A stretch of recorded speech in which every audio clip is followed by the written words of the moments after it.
Hey guys, welcome back to the channel McNallie Money, home of all things stock, investment, and personal finance related. Now for today's video, we're going to be taking a look at a company that really wasn't on my radar until a couple of days ago. This actually came to me in the form of a subscriber request, and the company name is Victory Square Technologies. So I'm really excited to walk through their business model. It's quite different than anything else we've looked at on this channel, and I'm really excited by what I see with this company moving forward.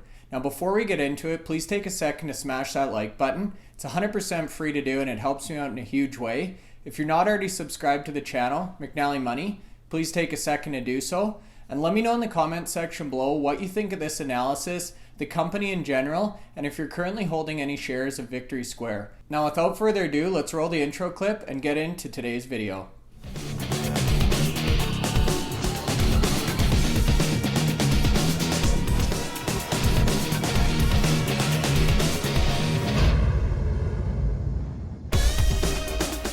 Okay guys, so that's right. Today we're going to be talking about Victory Square Technologies. Now this one's really exciting. This company came to me in the form of a subscriber request. So I'm not currently invested in Victory Square. This is not a company that I knew a lot about or even followed prior to a couple days ago. And this is why I like this YouTube channel so much, you guys, because it puts stocks like this on my radar and it gives me the opportunity to look at new companies in different industries that I wouldn't otherwise have been aware of. So Victory Square trades under the ticker symbol VST. It closed out here on Thursday, June 3rd at 68 cents Canadian. So it was down 4 cents on the day, or just about 5.5%. And on Yahoo Finance, it shows a market cap of about $52 million Canadian. Now later in the presentation, we're going to look at their fully diluted share count, which is about 96 million shares. So at today's close, that gets them a market cap closer to about 65 million Canadian. So slight discrepancy there. We've talked about that with some other companies. Sometimes Yahoo Finance is a little bit off with their market cap. So for the purposes of this presentation,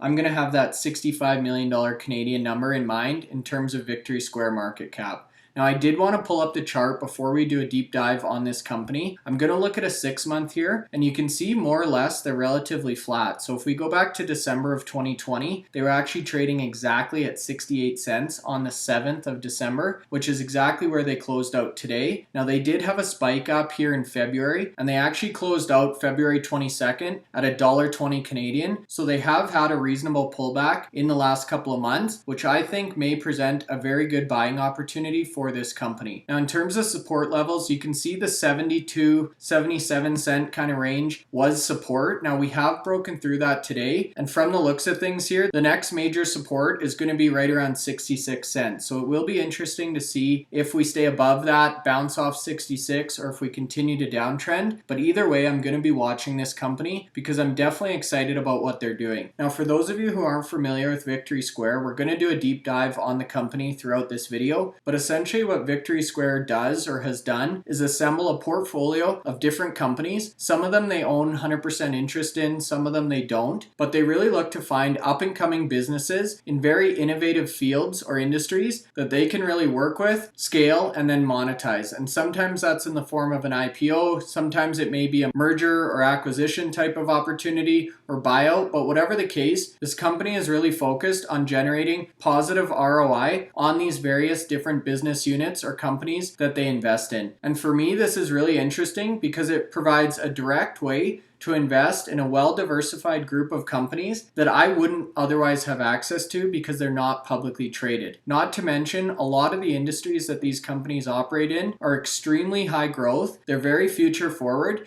and in general, they're industries that I personally am extremely bullish on over the coming years. So for those reasons, you guys, I definitely think this video is worth a watch. Hopefully I give you a ton of value, and let me know your thoughts in the comment section below. So to kick things off, we're going to talk about their most recent quarterly earnings report that just came out on May 31st. So fortunately enough, this is very recent. Now for those of you that have been watching the channel for a while, you know that I've kind of switched up the order I do these videos. I traditionally talked about the company itself first and then did financials towards the end of the video. I've decided I like this format a little bit better where we talk about the financials up front, some of the operational highlights that the management team talks about in these earnings reports, and then we can actually deep dive into the company afterwards and discuss those highlights in a little bit more detail with the high level numbers in the back of our mind. So hopefully you guys like this format. Let me know in the comment section below if you don't.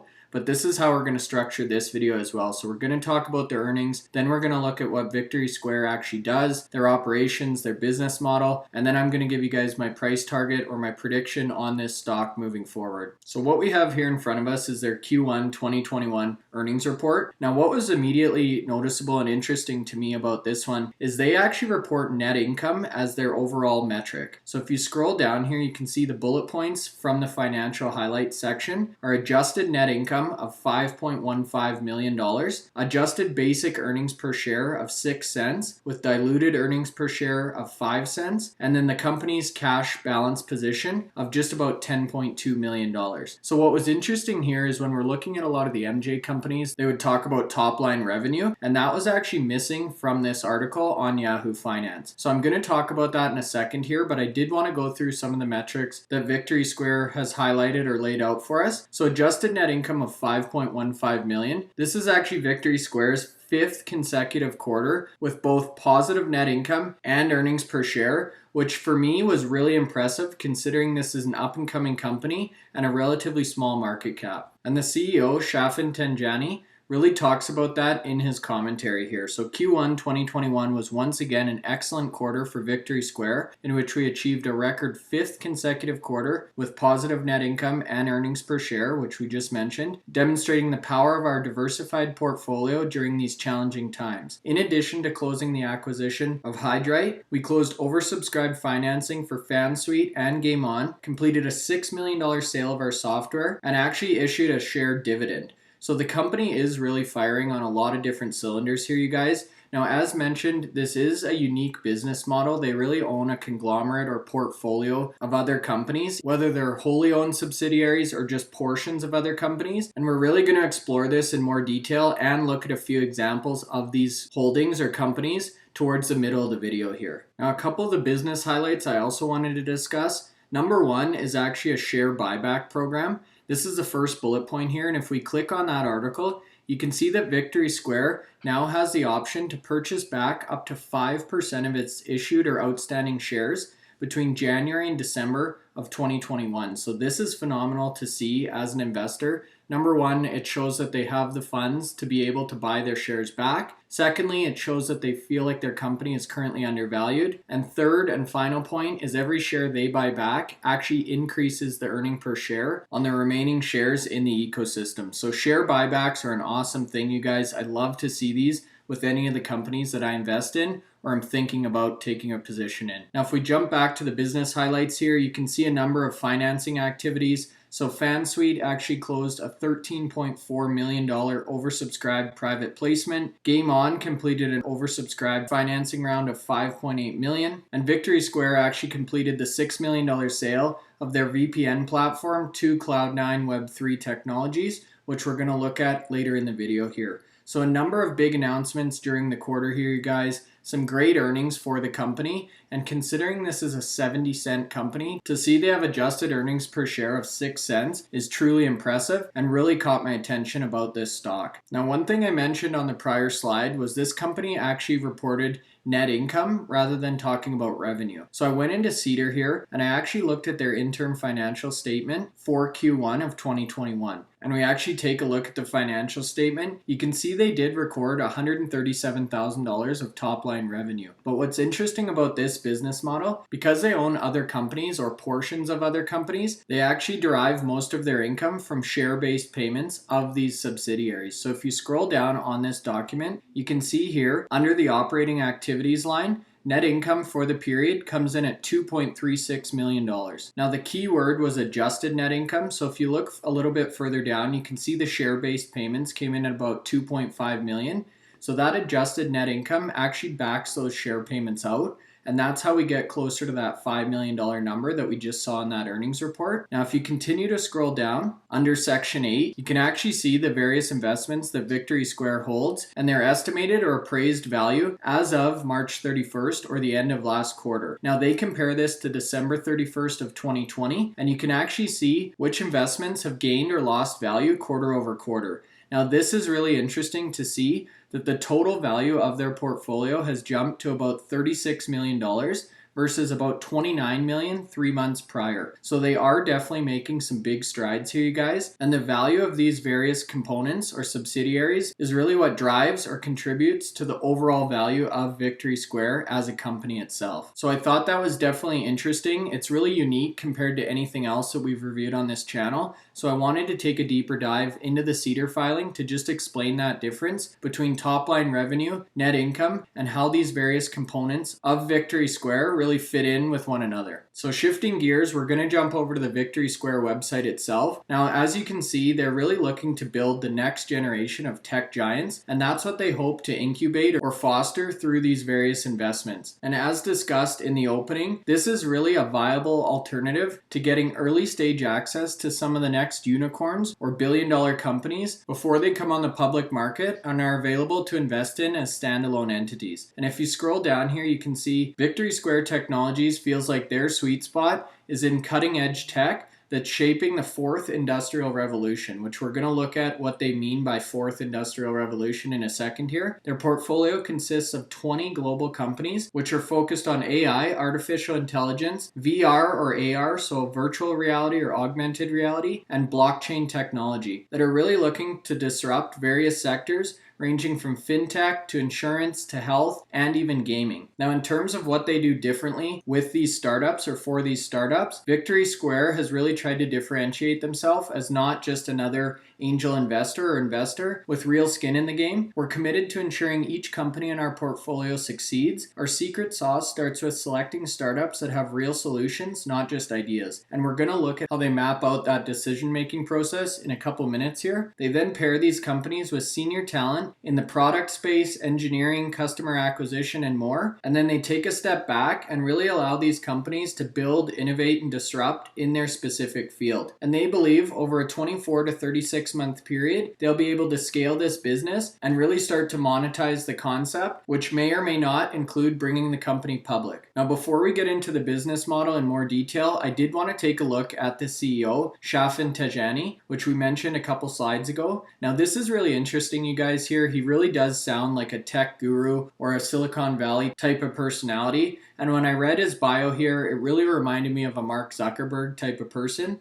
So in 1996, out of his university dorm room at the age of 19, Shafin actually launched his first company, which is an online dating website. Now, since then, he's launched over 40 startups in 24 different countries, which combined have generated over $1 billion in enterprise value. So he's definitely had hands-on experience in a variety of different situations, countries, industries, whatever the case is, and knows how to get companies off the ground and bring them to scale and monetize the business model itself. So he was actually awarded Technology Entrepreneur of the Year, Canadian Angel Investor of the Year, and BC Technology Person of the Year. So very well known in the industry and has a proven history of really standing out from the crowd. So I thought that was really encouraging to see that this company, Victory Square, is led by such a competent and knowledgeable person in the angel investment community. So we talked briefly about this fourth industrial revolution, and this slide really discusses what they mean by that point. So over the next decade, Victory Square really feels they're going to see disruption across nearly every industry at a level that people currently can't even imagine. And we're really starting to see that, for example, in the automotive space, in the delivery space. Amazon has turned the retail experience on its head, and Victory Square feels like a lot of industries are really ripe for the picking here. Now, without sounding too much like a history lesson, they identify the first industrial revolution really as the steam revolution in the 1700s. Then came electricity in the 1800s, computing in the 1990s and 2000s, and now, today, in 2021, they're really talking about the intelligence revolution, which is focused on AI, digital health, biotech, robotics, autonomous vehicles, which we just mentioned, nanotechnology, quantum computing, and IoT, or the Internet of Things. So a lot of the investments that Victory Square is focused on really fall into one or multiple of these categories. And I think that's super exciting as a potential investor because you get that diversity and that exposure that's really difficult to do in a lot of these smaller privately held companies. Now, in terms of their investment criteria or their secret sauce formula, they really look for 5 components. So number one, it needs to be significantly disruptive and really challenge the existing technology in that industry. The company must have a product or service that's ready to bring to market. They've got to have an outstanding management team that either has first mover advantage or strong intellectual property and a minimum 35% projected annual value increase. So they're really looking for high growth companies, again, that are going to disrupt their industry and that are going to really add value to Victory Square over time. Now, continuing on that theme, this slide really talks about how they navigate the investment process. And again, Victory Square is looking for companies that are solving a problem and providing a solution. So first, they identify a pain point in a large addressable market with big TAM. So total addressable market needs to be large in order to make the investment worthwhile. They then find a solution, so they're going to work with their worldwide network of 80 different partners or companies that really accelerate business growth. Then comes the incubation stage. That's the 24 to 36 months to really streamline the company's operation. And then they really shift gears, looking to scale the company and ultimately monetize it, either through an IPO, initial public offering, onto the open market, or to be acquired through a merger acquisition type of deal, which ultimately in either case is going to create positive return on investment for the shareholders, which in this case is actually Victory Square Technologies. So now that we've talked about their most recent numbers, we've looked at the CEO, we've talked about their business model, I wanted to spend some time on their portfolio and look at the 20 various companies that Victory Square is really involved with. So you can see here on the left is the Victory Square percent ownership. So as mentioned, some of these companies they have a relatively small stake in, and others they actually own outright. So you can see here there's 6 companies within their portfolio that are 100% owned by Victory Square. And on the other end of the spectrum, there's a handful that have under 10% ownership. So there really is quite a spectrum. Now, the other thing that I wanted to call out, some of these companies like Fans Unite or Cloud9 actually already are public companies. So you can see their ticker symbol here. So Fans Unite trades under the ticker FANS, Cloud9 trades under the ticker CNI. So in some of these situations, their investments have already IPO'd and they're trading on the open market currently. Now this chart here actually gives really good insight into which vertical each one of these investments or companies is actually focused on. And as you scroll through the list, you can see a number of these are huge growth industries that I personally am extremely bullish on. So I'm not going to go through all of them, but FanSuite, for example, is focused on sports betting, gaming, and esports, so very similar to Score Media, which I think is a massive opportunity with huge TAM, or total addressable market, in North America. They have virtual reality, mobile gaming, they've got telemedicine, so similar to like a CloudMD, which we've talked about on the channel as well, software development and software as a service, so similar to some of the tech companies we've talked about on the channel. They have automation and artificial intelligence, plant-based science, insurance technology. The list really goes on and on here, you guys. Payments and lending, so in a similar space to peak fintech. And what's so cool about this company is almost all of the verticals that they operate in are verticals that contain companies that we've talked about on this channel. So that's extremely exciting. And again, a great way to get some diversification in a number of these high growth industries without having to buy 20 individual companies and do all the research on each one of these individual components yourself. Now this slide gives a little bit more detail on 6 of their top investments, some of their most popular or most well-known holdings.